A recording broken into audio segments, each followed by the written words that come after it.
Olá novamente, seja bem-vindo à nossa terceira aula sobre o tema Integrando Fé e Trabalho. Mais uma vez eu digo que se você está assistindo essa aula pela primeira vez, por favor pare aqui, volte às duas aulas anteriores, para que você possa acompanhar o conteúdo na própria sequência cronológica.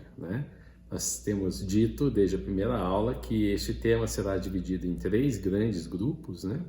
O primeiro, nós falamos nas duas primeiras, que era o plano de Deus para o trabalho.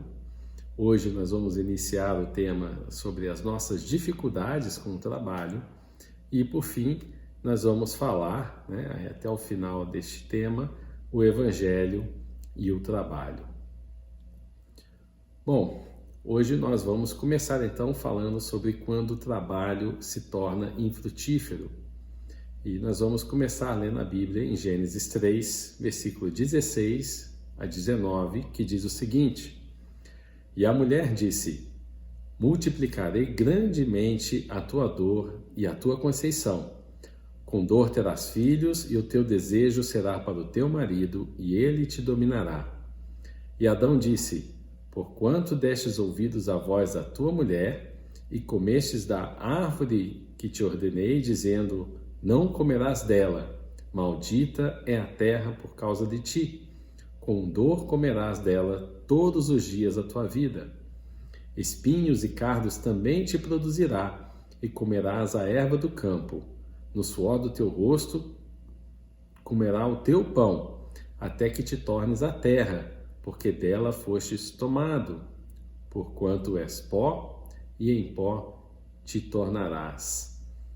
Esta foi a sentença que Deus deu logo após o homem e a mulher pecarem. O paraíso que estava ali constituído, ele foi perdido. E o trabalho que até então ele já existia e foi desenhado com perfeição por Deus, ele passa então a sofrer, as próprias consequências do pecado também. Deste dia em diante, nós passamos a viver em um mundo que é corrompido, um mundo que é repleto de problemas, infestados por doença, por morte, injustiça, egoísmo, desastre, caos. Esse é o mundo em que nós vivemos. E a queda de Adão e Eva, ela trouxe consequências desastrosas e tem danificado diversas coisas no mundo inteiro, e o trabalho assim também foi afetado. O trabalho passou a ser amaldiçoado e passa a existir no mundo que é sustentado por Deus, mas desorganizado pelo pecado.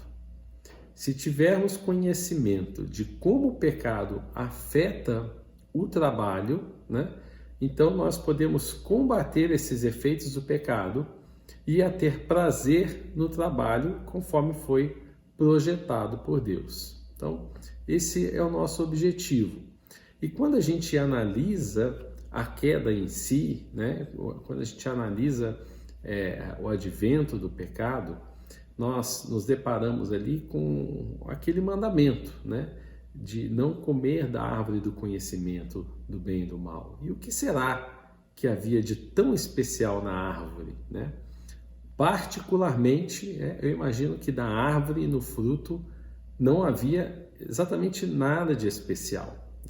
O especial era que havia um mandamento para que não se comesse dali, porque aquilo era um ato de obediência. E a obediência, ela significava plena dependência do casal, de Adão e Eva, em Deus, sem que houvesse qualquer necessidade de explicação de Deus do porquê não comer daquela árvore, ou simplesmente, eles não comiam porque eles amavam a Deus e confiavam em Deus acima de todas as coisas. E essa ordem, era a essência de todos os mandamentos que Deus depois veio a nos dar, que era, ao desobedecer, as pessoas, Adão e Eva, se tornaram como Deus, da forma que a serpente havia seduzido elas. Ou seja, os dois se colocaram no lugar de Deus para tomar as próprias decisões, para tomar as decisões que eles melhor entendiam, né? Eles começaram a querer escolher o que eles faziam ou não faziam. E, queridos, nós podemos perceber ao longo da história das nossas vidas, né? Nada prospera nas nossas vidas quando nós decidimos viver por conta própria, quando a gente decide viver por nós mesmos, né? Há uma dificuldade muito grande em que os nossos empreendimentos prosperem, porque o pecado ele leva à desintegração de todos os aspectos da nossa vida, seja ele espiritual, físico, social, cultural, psicológico, temporário, até eterno. O pecado ele afeta todas essas coisas. Em Gênesis 3, nós lemos que as consequências do pecado atingiram diretamente as duas principais tarefas da vida, que é amar e trabalhar. A mulher daria luzes com dor de parto, e o homem comeria com dor, com trabalho, todos os dias da sua vida. O trabalho em si, queridos, ele não é uma maldição, mas debaixo do pecado ele se torna infrutífero, improdutivo. Como diz o versículo, espinhas e ervas daninhas, né, vão brotar enquanto a gente procura produzir o nosso alimento. Quantas vezes hoje não percebemos que as relações de trabalho, nossa, elas são contaminadas, e a gente vê isso? É muito comum a gente não conseguir reunir todas as condições favoráveis para realizar o trabalho da forma que a gente pretende, que a gente imagina, né? E isso acaba acarretando num trabalho que é sofrido, que é conflituoso, ele causa fadiga, causa inveja, né? E pode acontecer de nem todos os nossos objetivos no trabalho eles serem alcançados. Mesmo quando a gente consegue fazer alguma coisa, né, dentro daquilo que planejamos, a gente pode olhar e não ficar satisfeito com o resultado. Então, algumas vezes as pessoas, né, ou as coisas, pode acontecer de imaginarmos que as coisas conspiram contra a gente ou contra o nosso trabalho. Não sei se já aconteceu com você, né? E o interessante é que quando a gente analisa as Escrituras, e agora a gente vai para o livro de Eclesiastes, né? O autor do livro, ele fala que o trabalho ele perde sentido. Em Eclesiastes 2,17 diz, olha, por isso desprezei a vida, pois o trabalho que se faz debaixo do sol pareceu-me muito pesado. Tudo era inútil, era correr atrás do vento. O trabalho em um mundo caído, ele pode ser infrutífero e também ele pode se tornar sem sentido. Ou seja, enquanto muitos trabalhadores se frustram com falta de habilidade e por causa das aspirações que não são alcançadas, né, vem essa frustração, vários outros não se sentem satisfeitos ou realizados no que fazem, mesmo quando atingem suas aspirações e são bem-sucedidos. Interessante isso, né? A falta de sentido no trabalho, ela pode acontecer e ela vem por diversas formas. Interessante que quando analisamos Eclesiastes, né, ele começa com o que a gente pode chamar de 3 projetos de vida, né? Ele começa o livro representando ali um esforço de uma busca do propósito da vida debaixo do sol, né? No primeiro esforço, ele diz que busca o sentido, dar sentido à vida por meio do aprendizado e da sabedoria. Ele busca incessantemente o aprendizado e a sabedoria. Num segundo aspecto, ele busca tornar a vida gratificante através da busca incessante de prazeres, né? Vamos ver isso a partir do versículo 2, do capítulo 2, né? De versículo 1 a 11. E por fim, ele busca a realização por meio do trabalho árduo, do trabalho contínuo, né? Vemos isso também no capítulo 2, entre versículos 17 e 26. E qual a conclusão que o autor de Eclesiastes chega, né? No versículo 17 do capítulo 2, né, ele chega à conclusão que o trabalho não vale a pena. Esse quer correr atrás do vento, né? Então, o trabalho por si só, ele não consegue dar significado à vida. Quando nós trabalhamos, a gente deseja causar um impacto, né? Isso significa recebermos algum reconhecimento pessoal pelo nosso trabalho, ou fazer a diferença na nossa área profissional, ou realizar algo que torne o mundo melhor, né? Então, esse impacto é geralmente aquilo que nós buscamos quando nós trabalhamos, né? Mas o sábio do livro de Eclesiastes, ele conclui que, ao chegar lá, é tudo inútil, pois não há realizações eternas. Mais cedo ou mais tarde, tudo que você fez vai ser apagado da história. É assim que Eclesiastes encara o tema, né?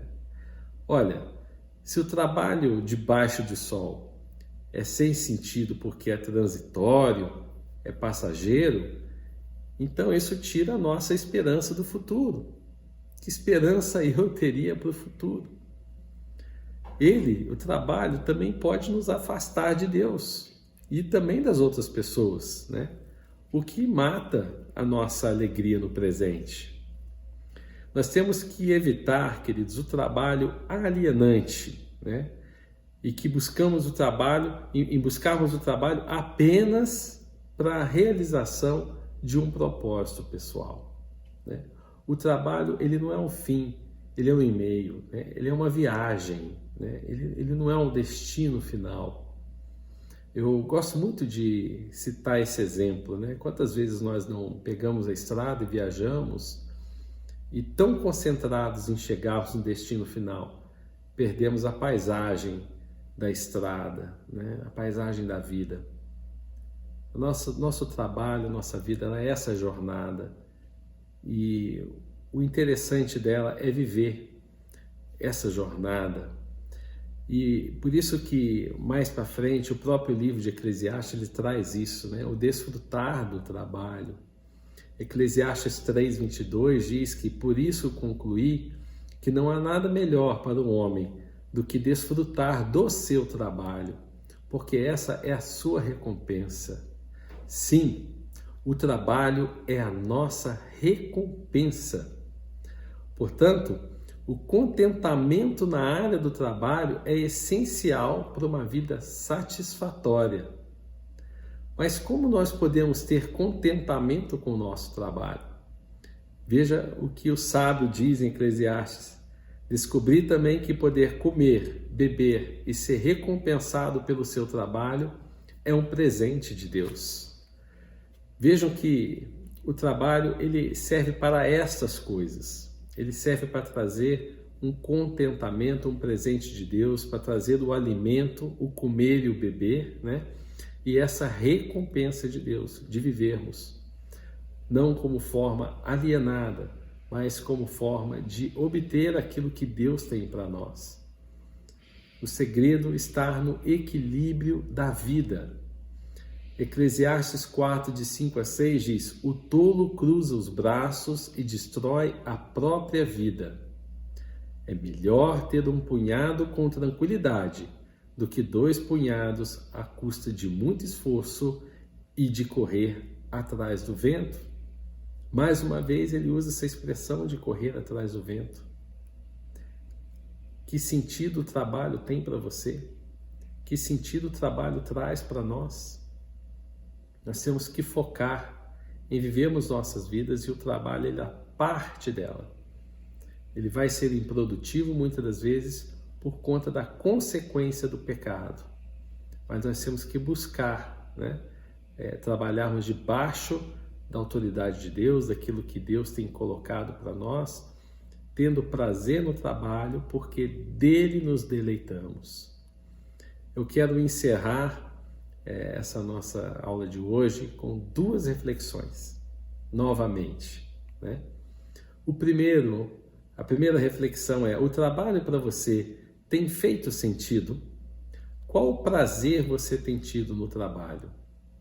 E segundo, quais são as suas ambições no trabalho? Qual propósito você busca alcançar com o trabalho?